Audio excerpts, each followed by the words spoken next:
Kebanyakan dari kita, mungkin kalau ditanya soal Korea, pasti akan langsung kebayang mewahnya kota Seoul, indahnya pulau Jeju, distrik Gangnam, Myeongdong Market, sampai K-pop atau K-dramanya. Sebenarnya nggak salah kalau kita nyebut hal tadi buat ngegambarin Korea. Ya, walaupun semua yang disebut itu adanya di Korea Selatan. Karena secara real, Korea Selatan memang kelihatan lebih menonjol dibanding tetangganya Korea Utara. Nah, pada tahu nggak kenapa dua negara ini pisah dan belum nyatu jadi satu Korea sampai sekarang? Ini dia ceritanya.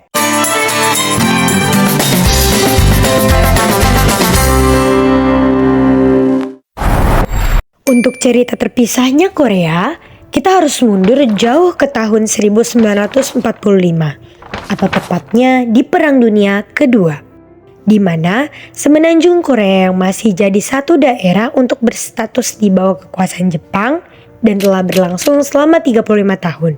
Nah, satu fun fact yang mungkin teman-teman gak tahu adalah jatuhnya bom di Hiroshima dan Nagasaki, tapi juga bikin semenanjung Korea lepas dari pengaruh Jepang. Gak cuma ngefek ke kemerdekaan Indonesia, tepat setelah momen Jepang menyerah pada sekutu, wilayah semenanjung Korea dibagi dua kepada pemenang perang, yaitu Amerika dan Uni Soviet, atau sekarang disebut Rusia.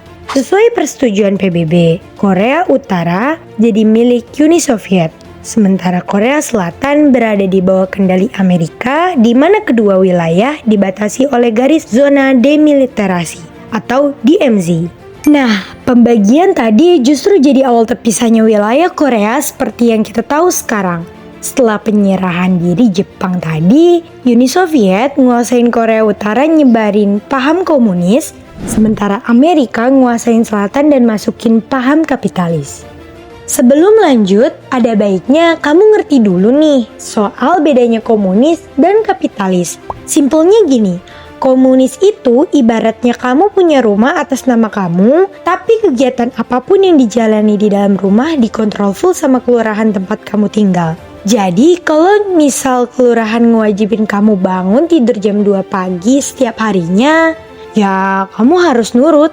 Sementara di kapitalis, selama kamu punya modal lebih gede dari yang lain, kamu bebas ngontrol apapun yang kamu mau, walaupun itu bukan hak milik kamu. Lanjut ya, menurut kompas.com, kondisi ini tambah diperparah ketika PBB akan mengadakan pemilihan untuk pimpinan pemerintah di utara dan selatan, di mana sistem pemilu udah terlanjur diblokir Uni Soviet di Korea Utara. Kemudian Uni Soviet menetapkan Kim Il-sung sebagai Kepala Republik Demokratik Rakyat Korea. Sementara Syngman-rhee diusung Amerika buat mimpin Korea Selatan. Singkat cerita, Amerika dan Soviet mutusin buat narik diri dari dua wilayahnya masing-masing sekitar tahun 1948. Dan barulah di tahun 1950, perang antara dua Korea pecah.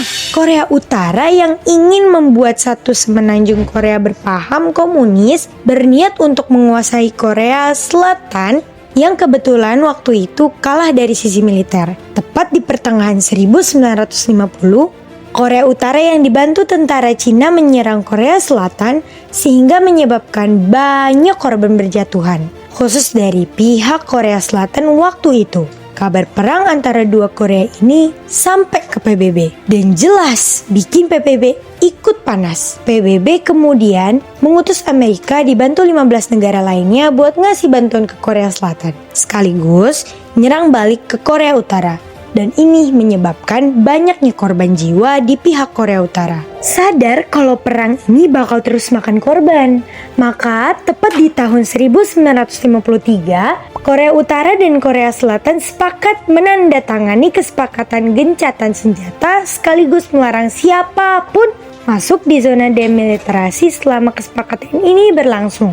Nah, karena belum ada kesepakatan damai, dua negara ini sebenarnya masih perang sampai sekarang. Jadi, tahu kan kenapa ada wajib militer di Korea Selatan? Oke, itu dia cerita singkat tentang kenapa dua negara Korea bisa pecah. Semoga kamu jadi semakin paham sama sejarahnya ya.